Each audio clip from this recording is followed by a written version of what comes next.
The fool knows when to stand up and shout, while the sage knows when to sit and listen.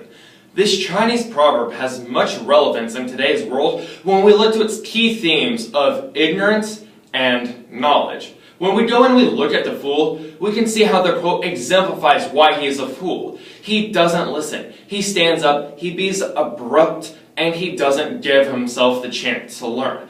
By him standing up and shouting about, he isn't allowing the opportunity to move past his ignorance. Without giving someone else the opportunity to speak, he is no longer listening and he is no longer learning. While on the other hand, the sage is. The sage is learning about whatever the fool has to say and whatever anybody else has to say by sitting and listening. And these are key virtues, that patience that this sage is showing by allowing himself the time in order to learn and to know what he's talking about by listening to others. This is key in today's world because people, especially students, need to be able to quiet themselves down, to sit, to learn from their superiors, to learn from their elders, to know about the world, to pay attention.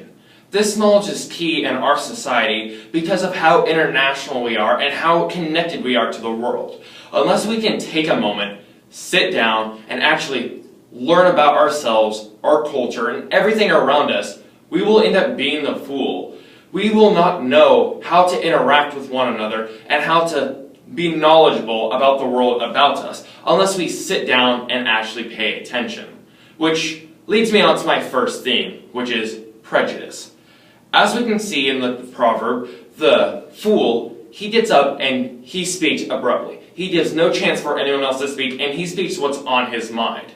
He does it without any forethought of what's to happen, and this leads to prejudice. Without taking the time it takes to learn, to sit and listen to others, you don't have that factor when it comes to compromise, or that understanding it takes to know another person. And so when he gets up and he starts shouting, he shouts his own belief without regard to another's, which is what leads to prejudice. Because when you don't take into account another person's opinions or feelings into it, it leads to this discrimination, that putting down that is happening, that comes with prejudice, and these false beliefs that are put on ethnic groups or any other sort of labels that are out there today, which is uncalled for and unnecessary. But again, when we look at the proverb, there's also good things that can come from it. The biggest one, that is patience.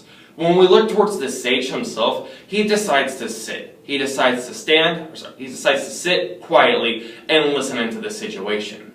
What's great to notice about this is what it takes in order to do so. He decides not to put in his own opinion just yet, so he can learn more about the situation. He takes in what is happening in his surroundings. He notices what's around him. That way, he can be educated on what he is saying. This is key to realize because with that education you gain, you can move past your ignorance. He can learn about another person, learn about their beliefs, what makes them, them. And this is key to understand because this is the only way to move past prejudices. Because prejudices are beat with education and understanding. The only thing that keeps them prevailing is ignorance. And to know the other person and to know what makes them them is how you move past it. Which is why we have to look at this Chinese proverb of the fool knows when to stand up and shout, while the sage knows when to sit and listen, because it exemplifies the difference between knowing when to talk and knowing when to listen.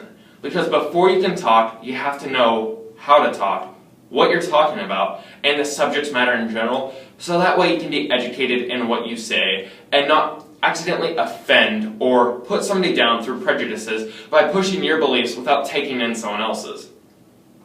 And moving along those lines on the sage and the fool, when we start to look at the sage again, we notice another key concept, which is he moves past arrogance. If you notice, the fool stands up and says what is on their mind at the moment, and he doesn't retaliate. If you notice, he sits and listens, even though the fool may be pushing his belief or whatever he has to say and may be uneducated, seeing as he is the fool in this situation.